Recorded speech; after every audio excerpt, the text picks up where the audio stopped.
भाई बहन, पति पत्नी, प्रेमिका, मित्र शत्रु, सगे संबंधी इत्यादि संसार के जितने भी रिश्ते नाते हैं सब मिलते हैं, क्योंकि इन सब को हमें या तो कुछ देना होता है या इनसे कुछ लेना होता है। वैसे ही संतान के रूप में हमारा कोई पूर्व जन्म का संबंधी ही आकर जन्म लेता है, जिसे शास्त्रों में 4 प्रकार का बताया गया है। 1. अरणानुबंध पुत्र। पूर्व जन्म का कोई ऐसा जीव जिससे आपने ऋण लिया हो या उसका किसी भी प्रकार से धन नष्ट किया हो, वह आपके घर में संतान बनकर जन्म लेगा। वह अपना धन बीमारी में या व्यर्थ के कार्यों में तब तक नष्ट करेगा जब तक उसका पूरा हिसाब न हो जाए। 2. शत्रुपुत्र।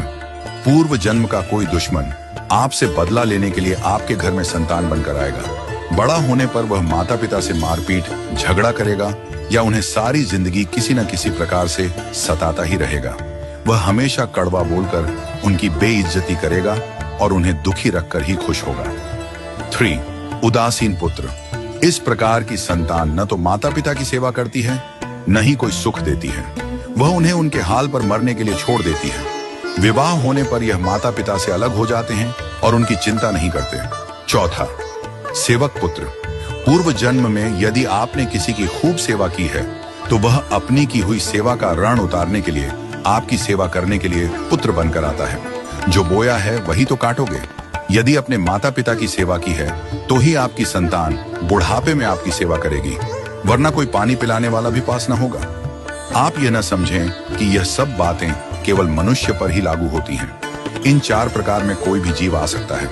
यदि आपने किसी गाय की निस्वार्थ भाव से सेवा की है तो वह भी पुत्र या पुत्री बनकर आ सकती है।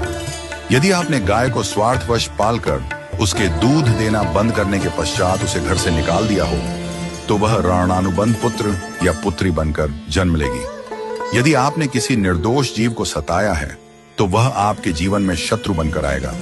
इसलिए जीवन में कभी किसी का बुरा न करें, क्योंकि प्रकृति का नियम है कि आप जो भी करोगे उसे वह आपको इस जन्म में या अगले जन्म में 100 गुना वापस करके देगी। यदि आपने किसी को 1 रुपया दिया है तो समझो आपके खाते में 100 रुपया जमा हो गए हैं। यदि आपने किसी का 1 रुपया छीना है तो समझो आपकी जमा राशि से 100 रुपये निकल गए। जरा सोचिए, आप कौन सा धन साथ लेकर आए थे और कितना साथ लेकर जाओगे। जो चले गए वे कितना सोना चांदी साथ ले गए। मरने पर जो सोना चांदी धन दौलत बैंक में पड़ा रह गया, समझो वह व्यर्थ ही कमाया। औलाद अगर अच्छी और लायक है तो उसके लिए कुछ भी छोड़कर जाने की जरूरत नहीं है, वह खुद ही कमा लेगी।